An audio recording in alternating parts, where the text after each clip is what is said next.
부러지는 게 제일 큰 문제거든요. 네. 너무 결정타가 되기 때문에 할 때 안 부러졌으면 하는 게 이제 제가 너무너무 중요한데,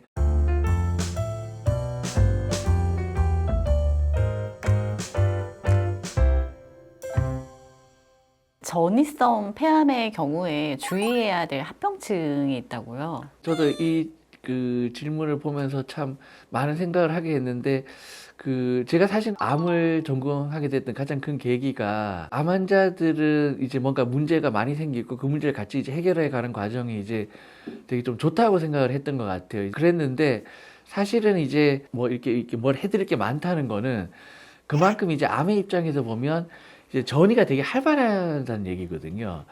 그래서 이제 처음부터도 사기가 많은 이제 이유 중에 하나가, 암의 이제 세포 자체의 특징이 대단히 전이를 잘하는 성격을 갖고 있어가지고 뭐 여기저기 잘 가는데, 또 특히 이제 폐암은 좀 악명이 높은 게 너무 여기저기 다 잘 가는 특징이 있어요. 그래서 암 환자를 갖다 오래 치료하다 보면 제일 골치 아픈 문제가 뇌전이하고 사실 폐전이가 아주 골치가 아프거든요. 네.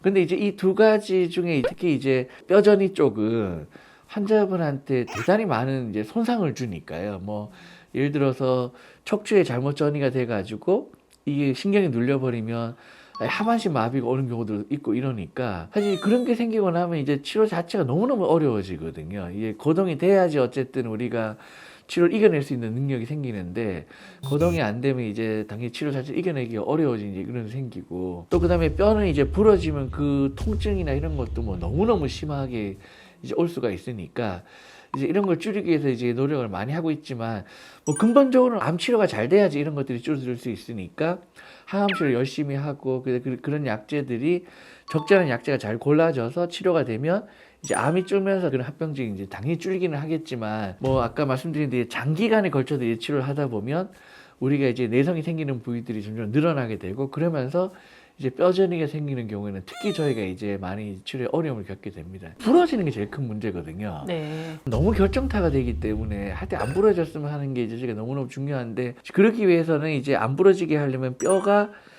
좀 단단함이 유지가 돼야 되거든요. 근데 나이가 들면 뼈가 이제 미네랄이 줄어가지고 뼈가 잘 부러지는 건 다들 알고 계시잖아요. 근데 이제 암은 이 미네랄을 감소시키는 정도가 급격하게 감소시키거든요. 왜냐하면 암세포가 거기 들어가가지고 거기 미네랄이 있는 부분 자체를 갖다가 공간적으로도 확보를 해버리고, 또 거기 내는 물질들이 그걸 갖다 다 없애버려요, 그 미네랄을요. 이제 그런 상황이 오게 되면 뼈는 당연히 내려앉고 부러질 수밖에 없게 되기 때문에, 이제 그런 경우에 그 프로세스를 늦출 수 있는 좋은 약이 이제 개발이 되어 있는데, 안타깝게 우리나라에 그게 보험이 안 돼요, 지금요.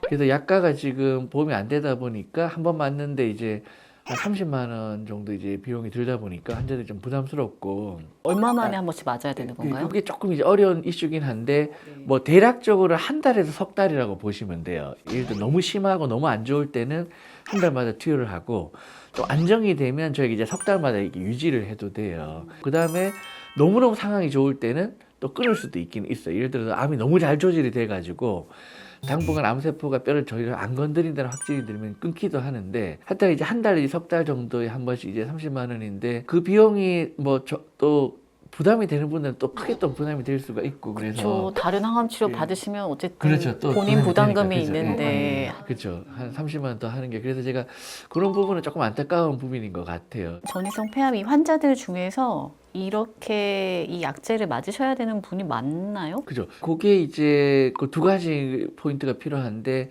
하나는 이제 그 뼈전이의 빈도에 대한 부분이 필요하고요. 그 대략적인 빈도를 놓고 본다 그러면 처음 진단 받을 때가 한 20-30% 정도긴 한데요.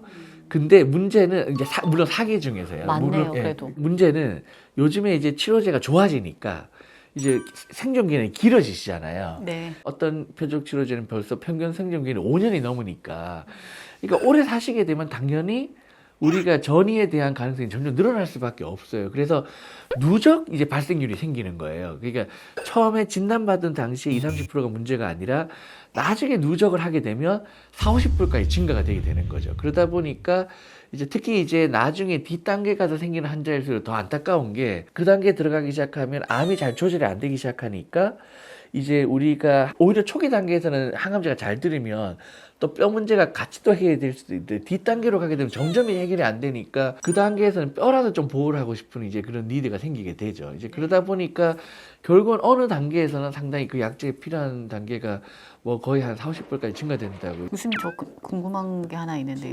일반인에게도 암세포가 있다고 하잖아요. 그럼 언제 그게 그렇죠. 진짜 암이 되는 건지 그런 거 궁금하더라고요. 그죠.